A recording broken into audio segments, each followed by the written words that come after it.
नमस्कार. जय श्रीराम. प्रभाते मनिराम चिंतित जावा, पुढे वैखरी राम आदी वदावा. मंडळी, आज रामनवमी. रामनवमीनिमित्त आपणा सर्वांना खूप खूप शुभेच्छा. मंडळी, भारतीय संस्कृतीचा राम हा एक अविभाज्य घटक आहे. राम ही आमच्या जगण्याची पद्धत आहे. राम हा माझ्या संस्कृतीचा वारसा आहे, उदात्त असा आदर्श आहे. राम ही आमची परंपरा आहे. अशा प्रभू श्रीरामांचं आदर्श लोकोत्तर असं व्यक्तिमत्व ते फक्त आम्हा भारतीयांसाठीच नव्हे तर संपूर्ण मानवजातीसाठी आदर्शवत आहे. मंडळी, असं प्रभू श्रीरामांचं व्यक्तिमत्व ते उदार, सहिष्णू, उदात्त असं व्यक्तिमत्व, सर्वगुण संपन्न असं व्यक्तिमत्व असूनही ह्या श्रीरामाविषयी लोकांच्या काहींच्या मनामध्ये जे गैरसमज आहेत ते गैरसमज का निर्माण झाले? म्हणजे इंडोनेशियासारखं मुस्लिम राष्ट्र आहे, तिथेही रामाला पूजलं जातं. त्यांनाही राम हा वंदनीय आहे. ते मुस्लिम राष्ट्र आहे. ह्याचं कारण त्यांचं स्पष्ट म्हणणं आहे असं की आम्ही आमचा धर्म बदलला, परंतु आम्ही आमचं म्हणजे आचरण पद्धती बदलली, पण तरी आम्ही आमचा पूर्वज बदललेला नाही, कारण आमचा पूर्वज राम आहे. हे इंडोनेशियातल्या नागरिकांचं असं म्हणणं आहे. त्यांचा हा विचार आहे. मग त्यांचं जर असं म्हणणं मत असू शकतं तर राम आमचा भारतीयांचा आचार का असू शकत नाही? भारतीयांचा विचार का असू शकत नाही? मंडळी, आम्ही आमच्याच आदर्शांना समजायला कमी पडलेलो आहोत. म्हणजेच रामाची आम्हाला एकच बाजू माहिती आहे, किंबहुना जी टीका केली जाते ती का केली जाते तर आम्ही रामाला समजू शकलो नाही, रामाचं व्यक्तिमत्व जाणू शकलो नाही, किंवा कोणता राम घ्यायचा हे आम्हाला समजलेलं नाही. मुळामध्ये ह्या रामाला आता रामाच्या इतिहासाला, रामाच्या व्यक्तिमत्वाला होऊन किती वर्ष झालेली आहे? तर साधारणपणे आता जो इतिहास संशोधक जे सांगतात त्याप्रमाणे 10,000हून अधिक वर्ष झालेली आहेत. तर त्यामध्ये त्या कथांवर अनेक पुठे चढलेली आहेत. आम्हा भारतीयांनाही सवय आहे की आम्ही काय करतो की त्या व्यक्तीला, त्या चरित्राला, चरित्रनायकाला अतिरंजित बनवतो, त्याला देव बनवतो, त्याचं दैवतीकरण करतो आणि त्याला अनेक दंतकथा जोडतो, त्याच्यामध्ये काल्पनिक कथा जोडतो. त्यामुळे मग त्या सगळ्याचा अतिरेक झाल्याने आणि त्याची कुठेही वास्तवाशी सांगड न जुळत असल्याने, वर्तमानाशी संदर्भ न जुळत असल्याने मग अशा गोष्टींवर टीका केली जाते. मग जो समाजातला जो विचारशील वर्ग आहे, प्रबुद्ध वर्ग आहे, किंबहुना यापासून सगळ्याला वेगळा मानणारा वर्ग जो आहे तो अशा गोष्टींकडे बोट दाखवत असतो. परंतु त्यांना संधी आम्हीच देत असतो, आम्हीच देतो. कारण ह्या आमच्या आदर्श असणाऱ्या चरित्रनायकांच्या कथांना, त्यांचं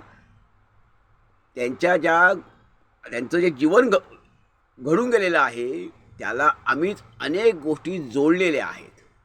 म्हणजे रामायणामध्ये अनेक कांड आहेत. व रामायण आपण प्रमाण कोणतं मानतो तर वाल्मिकींचं रामायण, की जे वाल्मिकींनी त्या काळात लिहिलेलं रामायण जे आहे, म्हणजे प्रभुराम असताना त्या काळातलं रामायण आपण प्रमाण मानतो. त्यानंतर अनेक रामायण लिहिली गेलेली आहेत, पण त्या सगळ्याचा आधार वाल्मिकी रामायण हाच आहे आणि हाच असायला हवा. मग तर वाल्मिकी रामायण काय घटना सांगितली, त्यात अनेक कांड आहेत. मुळामध्ये कांड म्हणजे प्रकरण. आणि उत्तर रामायण जो भाग आहे, म्हणजे उत्तरकांड जो आहे, ज्याच्यावर टीका केली जाते मुख्य म्हणजे साम्यवाद्यांकडून, कम्युनिस्टांकडून, सीतेला वनवासात रामांनी पाठवलं, तो सीतेवर अन्याय केला. आणि हा एक त्यांचा मुद्दा असतो की गरोदर सीता होती आणि अशा गरोदर अवस्थेत एका बाईला वनवासात पाठवणं, घरदार सोडून पाठवणं, बाहेर एकाचं कोणातरी ऐकून आणि त्याच्यावर अंधपणे विश्वास ठेवून बाईला बाहेर काढणं आणि तिला निर्जन ठिकाणी पाठवणं. तर ह्या गोष्टींवर कम्युनिस्टांकडून साम्यवाद्यांकडून ही टीका केली जाते. आणि दुसरा मुद्दा कुठला आहे तर शंभूक हा. शंभूक हा एक अत्यंत वेद प्रमाण म्हणजे वेदांचा वगैरे अभ्यास करणारा, अत्यंत शास्त्रशुद्ध ज्ञान ज्याला आहे असा एक अभ्यासू व्यक्तिमत्व होतो. आणि अशा व्यक्तिमत्वाचा रामाने वध केला, रामाने त्याची हत्या केली, खून केला, अशा तऱ्हेचा एक आरोप रामांवर लावला जातो. तर हे दोन आरोप हे साधारणपणे हे लावले जातात. त्यात असं सांगितलं जातं की शंभुकूचं हे एक आव्हान ब्राह्मण वर्गाला मिळालं होत होतं. त्यामुळे ब्राह्मण वर्गाने रामांना ही हत्या करायला भाग पाडलं. आता मंडळी, ह्या दोन्ही गोष्टी ज्या आहेत, वनवासातला भाग, सीतेला वनवासात पाठवणं आणि त्यानंतरची सगळी कथा आणि शंभुकाचं प्रकरण, ही सगळी दोन्ही प्रकरणं ही उत्तरकांडातली आहेत. ते मूळ वाल्मिकींच्या रामायणातलं नाही आहे. वाल्मिकी ऋषींचं रामायण हे वेगळं आहे आणि उत्तरकांड हे कित्येक वर्षांनी लिहिलं गेलेलं आहे. म्हणजे वाल्मिकींचं रामायण होऊन गेल्यानंतर काही हजार वर्षांनी, म्हणजे कमीत कमी 4 ते 5 हजार वर्षांनी, रामायणानंतर 4 ते 5 हजार वर्षांनी उत्तरकांड लिहिलं गेलेलं आहे.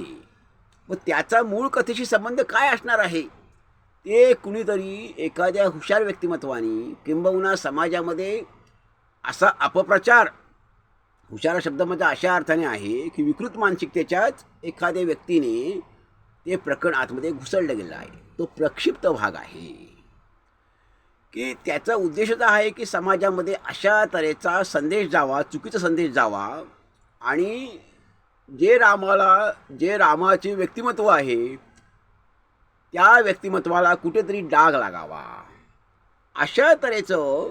आणि आम्ही ह्या भागावर, ह्या गोष्टींवर, काल्पनिक गोष्टींवर, दंतकथांवर आणि या जोडलेल्या प्रकरणावर विश्वास ठेवतो. आणि त्याच कथा आम्ही कथाकीर्तनातून, प्रवचनामधून सांगत जायलो. ही चूक कुणाची आहे, हा अभ्यास कुणाकडनं केला गेला नाही. आम्ही दुसऱ्यांना दोष का द्यावा? तर आम्ही त्याच्यावर अंधपणे विश्वास ठेवलेला आहे. आम्ही त्याचा अभ्यास केलेला नाही. आणि वाल्मिकींच्या रामायणाला ह्या गोष्टी आम्ही जोडून टाकल्या, आमच्याकडून जोडल्या गेल्या. मग ती वनवासातली गोष्ट असेल, सीतेला वनवासात पाठवण्याची गोष्ट असेल, नाही तर शंभुकूच्या हत्याची प्रकरणं असेल. म्हणजे ह्या गोष्टी घडलेल्याच नाही आहेत. ह्या घडलेल्याच गोष्टी नाही आहेत. अशा न घडलेल्या गोष्टी घडलेल्या असे दाखवणं, मग त्याच्यावर मग समोरचा टीका करत असेल तर चूक काय त्याची? मी चूक प्रथम आमची आहे की घुसळलेली गोष्टी होत्या, नंतर जोडलेल्या गोष्टी होत्या, त्या अभ्यासांती सिद्ध झालेलं आहे. तर त्या गोष्टी आम्ही काढून टाकल्या हव्यात, आम्ही काढून टाकायला हव्यात. मग आम्हाला आता आमच्यासमोर रामाचा आदर्श जो कोणता आहे, समाजासमोर, आपल्या सर्वांसमोर, समाजासमोर, जगासमोर, संपूर्ण मानवजातीसमोर आज कोणती आव्हानं आहेत? तर आज मनुष्य स्वार्थाने आंधळा झालेला आहे. प्रॉपर्टीसाठी, सत्तेसाठी, जमिनीच्या साध्या तुकड्यासाठी, पैशासाठी, लोभासाठी मनुष्य कोणत्याही थराला जाऊ लागला आहे. तो आपल्याच भावाबंधांचे, आपल्याच रक्ताच्या नात्यांचे तो जीव घेऊ लागला आहे. एवढी मानसिकता माणसाची झालेली आहे, क्रूर मानसिकता झालेली आहे. माणसा खूप क्रूर होऊ लागलेला आहे, भीषणपणे वागू लागलेला आहे, विकृतपणे वागू लागलेला आहे, स्वार्थाने आंधळा होऊ लागलेला आहे. अशा परिस्थितीमध्ये रामाचा आदर्श हा त्याग, सर्व सत्तेवर पाणी सोडून राम लगे क्षणार्धात वनवासाला निघाले. ठीक आहे, आईला म्हटले मला काही नको, वडिलांनी तुला वचन दिलं ना, ठीक आहे, वडिलांच्या वचनासाठी मी जातो वनवासामध्ये. मग तुझं समाधान होईल ना? मग काय तर भावाला राज्य द्यायचे आहे, भारताला राज्य द्यायचं आहे. ठीक आहे, तेही देऊन टाकलं. नाही, तू हे कपडे काढायचे आहेस, वलकली नेसायचे आहेस. ठीक आहे, तेच मी वलकली नेसतो. म्हणजे आज्ञाधारकपणा, सत्तेवर, स्वार्थावर, सगळ्यावर पाणी सोडणं, म्हणजे त्याग, निस्वार्थ, वृद्धांची सेवा. तिकडे जाऊन मी काय करेन? तर जंगलामध्ये वनवासामध्ये वनामध्ये जे ऋषी राहतात त्यांची सेवा करू शकेल. म्हणजे केवढा सेवाभाव त्यांच्यामध्ये होता. त्याग, सेवा, समर्पण, निस्वार्थ. आणि वनात गेल्यानंतर त्यांच्यावर जेव्हा ही वेळ आली की रावणाने सीतेला पळवून दिल्यानंतर तर जेव्हा वानरांसारख्या पशूंना त्यांनी एकत्र केलं, संघटित केलं, त्यांना प्रेम दिलं. म्हणजे केवढं संघटन कौशल्य हे त्यांच्यामध्ये होतं. म्हणजे राम हे उत्तम संघटक होते, उत्तम नेता होते, आदर्श पिता होते, आदर्श भाऊ होते, आदर्श राजा तर ते होते. त्यांच्या राज्यात सर्व सुखी होते. याचं कारण सामान्य प्रजेला अधिकार होते, सामान्य प्रजेला ते न्याय देत होते, सामान्य प्रजेसाठी ते वेळ देत होते, सामान्य प्रजेचं ते ऐकून घेत होते. असे न्यायनिष्ठूर, न्यायी, आदर्श राजा प्रभू राम होते. म्हणून ते आपल्या सर्वांचं दैवत होऊ शकले. रामांचे भाऊ कसे होते तर भरत, शत्रुघ्न, लक्ष्मण. की एखाद्या भावाने सत्ता सोडलेली आहे, दुसरा भाऊ तिचं लगेच स्वागत केलं असतं, परंतु तोही रामांसारखाच निघाला आणि रामाचाच त्याने आदर्श घेतला. की खाण तशी माती, जसे राम वागले तसाच आदर्श भरताने घेतलेला आहे. लक्ष्मण सोबत गेलेला आहे, शत्रुघ्नने तसाच आदर्श घेतलेला आहे. म्हणजेच राम, लक्ष्मण, भरत, शत्रुघ्न ह्या सर्वांकडूनच त्यांच्यासोबत असणारा हनुमंत, सुग्रीव, मैत्रीला जागणारा सुग्रीव, ह्या सगळ्यांचाच आदर्श आज संपूर्ण मानवजातीने घेण्याची गरज आहे. की आज ह्या स्वार्थाने संपूर्ण जग हे दहशतीने, अशांततेने, स्वार्थाने, सत्तांधतेने बरबटलेलं आहे, व्याकुळ झालेलं आहे. अशा या जगापुढे, मानवजातीपुढे, सर्व व्याधींनी ग्रस्त असलेल्या मानवजातीपुढे हा प्रभू श्रीरामांचा त्याग, सेवा, शांती, प्रेम, बंधुभाव, मैत्री ह्याच्या आदर्शाची खऱ्या अर्थाने गरज आहे. तरच मानवजात ही सुखी होऊ शकेल. राम रामेती रामेती रमे रामे मनोरमे सहस्रनाम ततुल्यम राम नाम वरानने.